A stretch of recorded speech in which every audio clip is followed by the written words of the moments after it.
Sim, por incrível que pareça, a Coreia e o Japão têm uma fórmula natural de como conduzir histórias como manhwas e mangás, ao ponto que todas fiquem completamente padronizadas. O que faz isso acontecer? Bom, eu nem vou dizer todos os conceitos técnicos disso porque eu tô com preguiça de falar tudo isso no vídeo. Porém, eu vou dar uma resumida aqui muito básica pra vocês. Lembrando que esse vídeo vai ser separado em dois tópicos. O tópico da Coreia, outro tópico do Japão. Levando isso em consideração, vou te explicar aqui por que as obras são tão parecidas, por que normalmente seguem a mesma fórmula e por que as que seguem a mesma fórmula são normalmente as que mais ascendem financeiramente e que ficam mais famosas. Coreia, Coreia, Coreia. O que dizer desse país? A melhor educação do mundo, uma tecnologia boa. Ah, o país criador da Samsung. Mas e daí?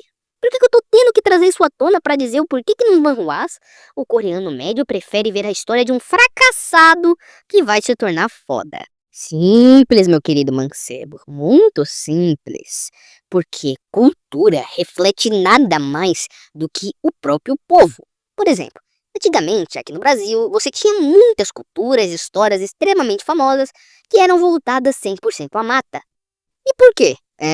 Se você tem meio cérebro, você sabe. Porra, a gente vive num país tropical, cheio de mata. Por isso, todas as nossas lendas têm a ver justamente com isso, natureza. Então, eu quero que você entenda uma coisa. A cultura, ela pode ter vários significados e às vezes não pode ter muito a ver com a situação atual do país. Porém, a cultura que fica mais famosa nos momentos atuais da nossa situação humana são o que mais refletem a situação psicológica do país. Por isso, eu devo falar da situação atual da Coreia. Uma situação de bullying extremo, uma situação de cobrança extrema. Um país que busca excelência a qualquer custo. Por exemplo, se você acha que já sofreu bullying na sua vida, ou se você acha que sabe o que é bullying pesado, meu amigo, você mora no Brasil. Você não aguentaria 3 dias na Coreia. E eu digo isso porque simplesmente se você abrir qualquer estudo que aponte isso, você percebe que os coreanos são fodidos de tão crápulas e malvados que eles conseguem ser nos seus bullies. Por exemplo, não é nada incomum simplesmente um grupo de cara fechar um adolescente para espancar ele diariamente em um terreno baldio. E a gente tem até situações absurdas que já aconteceu na Coreia, como por exemplo, um grupo de moleques, que a gente pode até chamar de gangue, que simplesmente pegou uma menina e um garoto que eram considerados fracassados na escola deles e gravou eles tendo atos, como digo, libidinosos. E postou na internet, isso mesmo. Os caras filmaram, forçaram ele a ter esses atos e postaram na internet em grupos da escola pra todo mundo ver. Isso. É esse o nível do bullying da Coreia. E só pra remediar, uma semana depois esses garotos se mataram. Sim. Coreia não é despreparada não, pô. Se você acha que aguenta bullying coreano, assim, volte imediatamente pra Chique Chique Bahia, que é o lugar que você nunca deve sair. Porém, o que isso significa, Guilherme? Por que você está trazendo isso? Simples. O coreano médio, por pura pressão, se sente diariamente um fracassado. E por se sentir diariamente um fracassado, quando ele busca uma obra ou algo fantasioso, ele busca o quê? Simples. Um escape, uma situação, algo inusitado e fantasioso que desprenda ele do mundo dele, porém que gere identificação. Por isso que os protagonistas de manhwas simplesmente são os completos bostas e fracassados no início e depois se tornam fodão. Porque essa é a situação do país. Isso é como o país gostaria de ser. O adolescente médio coreano gostaria de deixar de ser um fracassado e se tornar foda. Entendendo isso, é por isso que obras como Solo Leveling ganham tanta relevância.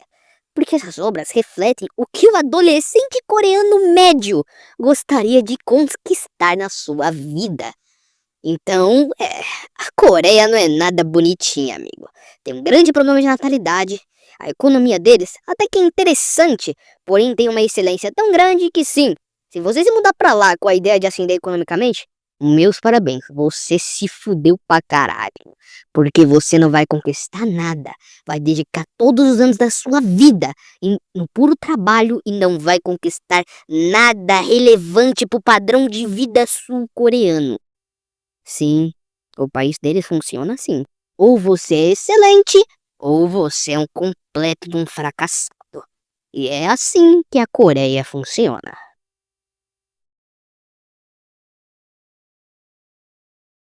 Bom, o Japão, por onde caralhos eu começo? Primeiro, se você analisar historicamente o Japão, você vai perceber o quanto o Japão, por anos, décadas ou até centenas de anos, tratou sua população de maneira incrivelmente merda usando histórias. Por exemplo, você quer fazer com que a população trabalhe muito mais? Quer fazer com que eles sejam incrivelmente mais empenhados em trabalhar? Muito simples. Inventa que na era Edo, os samurais eram incrivelmente honrados, que sempre davam 120% e que sempre faziam tudo ao seu alcance para o bem maior, tanto da empresa quanto das pessoas à sua volta. E pronto. Faça a população escutar isso por centenas de anos e do nada, toda a população está dando 120%. O que isso gera? Pessoas extremamente frustradas economicamente, pessoas extremamente exaustas, burnouts incrivelmente poderosos. Mas o que o governo japonês vai fazer enquanto isso? Merda nenhuma, pois é exatamente o que a cultura japonesa quer. Que você trabalhe que nem uma cadelinha pro resto da sua vida, dando 120% a cada segundo que você respira dentro da empresa. Trabalhe 22 horas por dia, durma 4 e se foda. E caso você queira se demitir, sempre virão os mesmos discursos. Lembre-se, se você se demitir, você estará dando mais trabalho para os seus colegas. Você está sendo egoísta.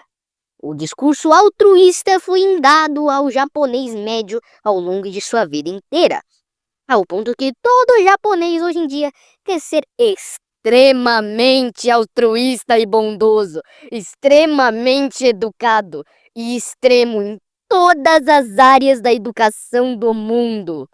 E você deve estar pensando, mas Guilherme, isso é extremamente bom. Quer dizer que é um país educado, dedicado e incrivelmente produtivo? Claro, você está certo. Enquanto tudo isso, só que aí tem um problema. Foda-se tudo isso. Você tem uma população inteira em burnout. Você tem uma população inteira vivendo uma vida de merda, trabalhando quase de maneira escrava dentro de escritórios, trabalhando como se fossem simples cadelinhas da sua empresa, por causa dessa cultura de simplesmente ajudar o próximo, maldita que foi enraizada neles. E isso tá matando o Japão. Matando em vários sentidos. A economia está extremamente estagnada. Baixa natalidade, simplesmente o custo de vida está extremamente ruim. Além do povo ser extremamente reservado, por justamente essa ideia de educação extrema, homens japoneses não querem interagir com mulheres japonesas, pois simplesmente têm medo de as incomodar. Sim, o cara não dá em cima da mina porque tem medo de incomodar ela. E aí, o que você cria com isso? Um país com uma baixa natalidade, uma baixa quantidade de filhos. E como o governo japonês vai tentar resolver isso? Muito simples, criando benefícios para o povo para que eles tenham filhos, pagando para que esses filhos tenham um bom estudo. E o que isso gera no futuro? É claro, meu nobre, imposto para um caralho para esse filho pagar. É, o Japão não tá tão bem quanto você acha. Estão extremamente estagnados economicamente e extremamente à mercê do cassino, do tigrinho que a gente chama de maldita bolsa de valores, que nada mais é do que o maior cassino do mundo e que vai levar à ruína de milhares de países e diversos povos se simplesmente um país que participa se fuder. Vai levar todo mundo e todo mundo vai estar na merda. Isso aí. A primeira chance, toda a globalização acaba. Todo padrão de vida bom. Tudo e tudo. Mas Guilherme, tá, e por que que isso faz os isekais serem tão famosos no Japão? Simples. Sim. Por mais cruel e triste que isso pareça, se um japonês médio fosse questionado se você quer morrer pra ir pra um mundo mágico de fantasia que você vai ter uma vida boa, o cara sem hesitar falaria, quero. Pode me matar agora se me garantir que eu vou pra esse mundo. O japonês médio quer morrer pra ter a chance de viver num novo mundo, cara. Tem noção do quão isso é preocupante e triste? Olha, o intuito desse vídeo era simplesmente dizer o porquê que esses assuntos são tão recorrentes nessas obras. Por que os mangás japoneses ficam com tanta fama assim pros isekais e histórias em que o protagonista morre e vai para outro mundo?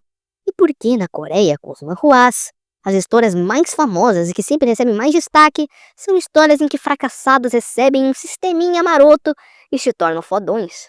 Sim, isso mostra um pouco de podre desses países que possivelmente você que tá assistindo nunca soube. Mas fazer o quê, né? Fica aí. Você vai saber de tudo isso, porém não vai poder fazer nada. Dito isso, dá like, que esse vídeo não é tão fácil assim de produzir. E se inscreve agora, senão eu pergunto pro Duolingo onde você mora.